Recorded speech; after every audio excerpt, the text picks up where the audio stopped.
Hello guys and welcome back to my channel. Today we're going to do a deck profile. You might have seen my more creative build of the DINOMIST, but today we're going hard. We're going competitive with DINOMISTs. As funny as it might sound. I really like this deck, I like the playing mechanic, and of course I love dinos. So let's get started. So starting off our main deck with our triple Patron. I'm gonna explain the cards anyway. Patron is level 4, scale 3. All those 3 scales have the same effect when another DINOMIST monster cards would be destroyed by battle or card effect. We can destroy him instead. Sadly, we don't negate the destruction, so the effect will still go off. His monster effect is when he destroys a monster by battle, and it does not have to send it to the graveyard, so it's good against Pendulum. We get to add one DINOMIST card, from our deck to our hand. Sadly, not our field spell. Yeah, that's it for him. Then, triple Plesios. Plesios basically just cuts down our opponent's big beatsticks and lets us have totally board control. All the scale 6's effect is that when a DINOMIST card would be targeted, we can negate the targeting effect and destroy this card instead. Yeah. He cuts down the enemy monsters for 100 by every DINOMIST card we control, which can be 5 or 6 at the time, easily. And he also stacks, so 3 of them and our opponent hasn't got a chance to destroy something by battle. Then, the new addition to the deck, DINOMIST Ankylos, or Ankylos, I don't know how to pronounce it. Whenever a monster is destroyed by battle with a DINOMIST monster, it gets banished instead. So again, this deck is a Pendulum breaker. It not only does not need to send them to the grave, but it also banished them, and most Pendulum decks can come back from that. So a really important card by battle, honestly not used much. Then, our main boss monster, DINOMIST Rex. He's our king of the battlefield or king of the battle phase. When he attacks in the end of the damage step, we can tribute another DINOMIST monster, in the best case one that already attacked this battle phase. Tribute it and either attack again with piercing damage on a monster only, or shuffle back one of our opponent's cards on the field or in hand, chosen randomly, into the deck without targeting it. This was just great against Dark Destroyer, for example, and some other card. Also, it's always good to get some advantage and to steal some hand cards he might have saved for later. And then, our OTK engine in one card, triple DINOMIST Spinos. In our main phase, we can tribute 1 or 2 DINOMIST monsters to get his effects. His effects are that he can attack twice per battle phase, and he can attack directly, ignoring our opponent's monsters. So he's just so great in dealing great chunks of damage, especially with all our attack support cards we going to talk about later. Up he's at 3000, so 6000 damage through his monsters is amazing. Often seals the deal. Then, I cut this card down originally, but put it back up because we want to make great level 5 Xyz, Cyberdragon Infinity, and he's just great. He's basically a Cyberdragon, but he also works if our opponent has a stronger monster than us. For example, we have a first turn Patron. He then goes on and makes a Buster Drake. We can special summon him even though we have a monster. So this card is great. And then one of the most important cards, I wouldn't have thought so, in this deck is DINOMIST Ceratops. After testing, I put him up from 1 to 3 because we don't have to Pendulum summon from our hand ever. And that's so great because there are things like Solemn Warning or Bottomless, sometimes even played by people who can't afford the strike. And those are a lot of people, like me. we don't have to use him in our pendulum summons, so we can just pendulum summon, and if that bot gets nuked, we can still normal summon and then special summon him. So even if our opponent blocks our pendulum summon, we can still put easily 4000 damage on board, and that's what he's for. Also with Brachion, he's an easy level 5 Xyz. And then a card I haven't seen for a long while in my decks, One Effect Whaler. First, because Effect Whaler is great against some cards, like Buster Drake again, because we can just chain it to the activation of his effects. Like when he wants to take out, we just say nope, and then he stays there. This card gives us the access to one of my favorite monsters, namely Trishula. And because this is a synchro-based, it's a pendulum-based deck, we can make synchros without losing our monsters. So this is an easy main phase 2 normal summon. Then let's go on with the spells. We have got triple Dynamis Charge.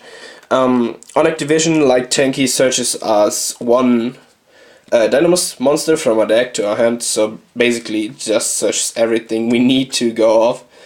And also, if a Dynamis monster would go from the field to the extra deck, ignoring whether it's the monster zone or the pendulum zone, we can add it to our hand instead the first time that happens.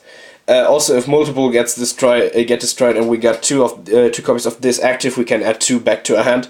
Sadly, it's once per turn, but still, it's just great to not get our opponent to lock our cards into our extra deck if we don't have any spells, if we don't have any scales. So that's great. Then, the most controversial thing about my deck, I think, is that I want to boost my monster's attack as much as possible, because honestly, this deck consists of ruling in the battle phase, so we play triple dynamic power load. Pretty much makes every monster we have turn Amadis and boosts their attack by 300. I wish it would be a lot more, like 500. 300 alone is pretty useless as a boost. It does not put any monster in any lethal region, but it helps out a lot. Especially with Plesios, it makes him so he can beat every 2000 monster.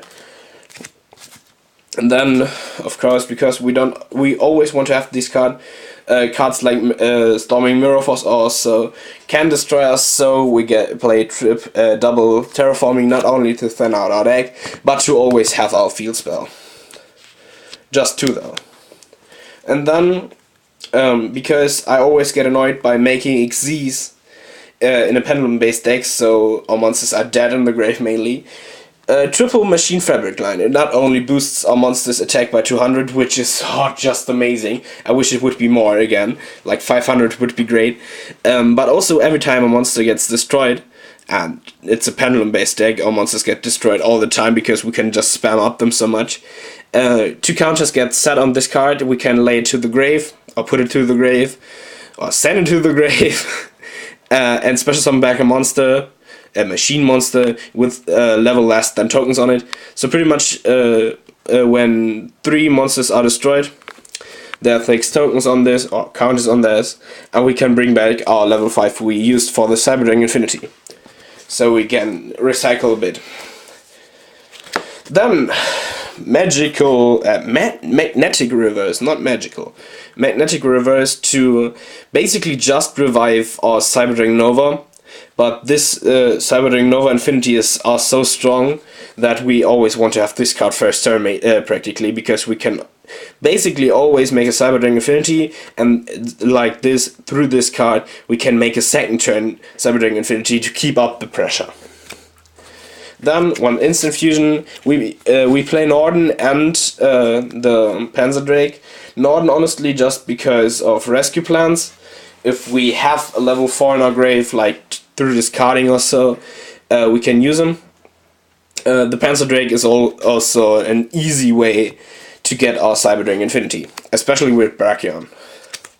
Then, when this card is triggered, it's close to always an OTK, because our monsters are kings in the battlefield anyways, and through this card they are indestructible, and the Spinos alone can deal 10,000 damage, so it's basically this card is in 1 card OTK. I wish Clifford hadn't had such a great impact in the meta that I cut it down to 1. Then triple Dynomist Rush. Just specials out a monster from our deck.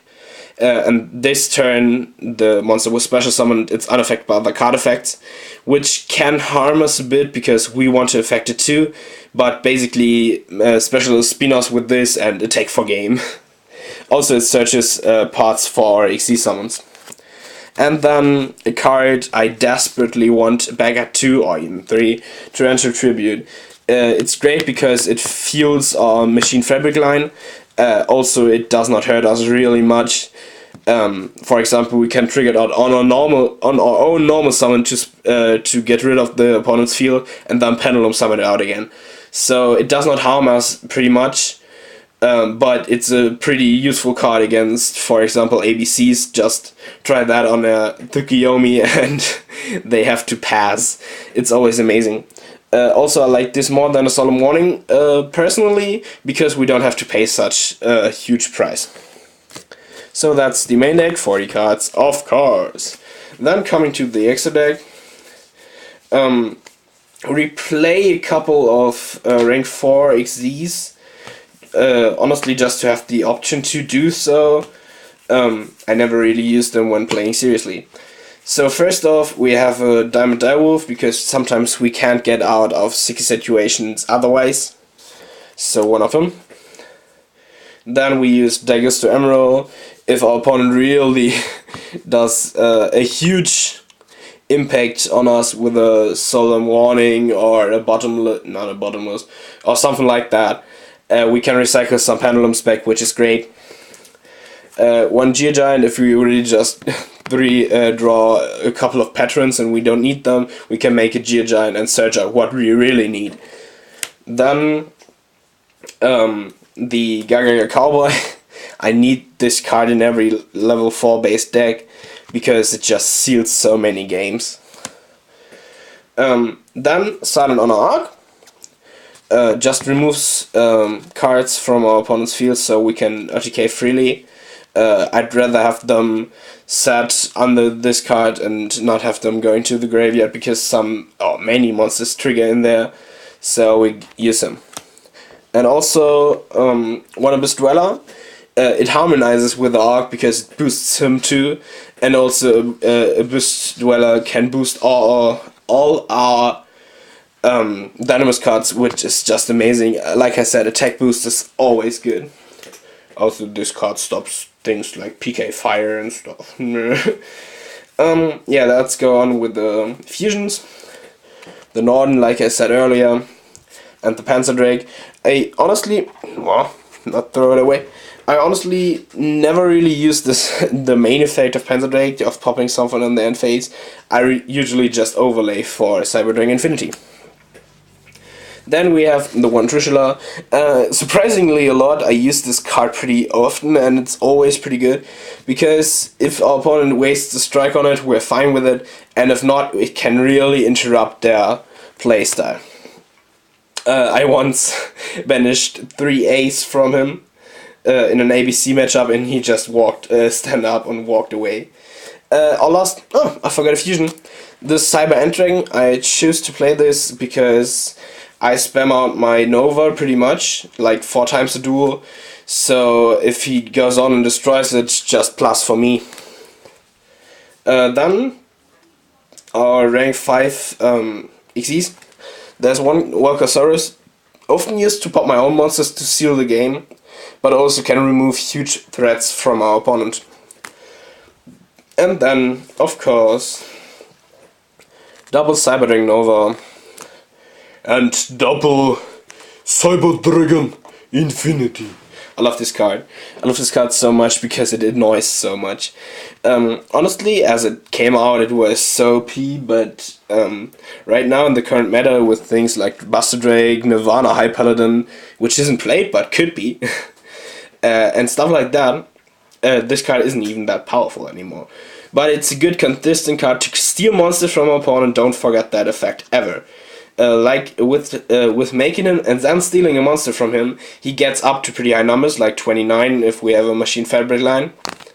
So he can be a decent beatstick.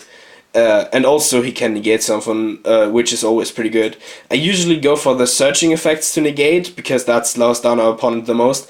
I don't necessarily want him to survive no matter what. So if he, I don't know, if I know he had a Raigeki and he first searches something, I'd rather negate the search than the Raigeki. Yeah, that's my little DINOMIST deck profile. If you have any submissions or anything you think was dumb about my deck profile or anything you'd like to change, just let me know in the comments below and let us discuss. And thanks for watching.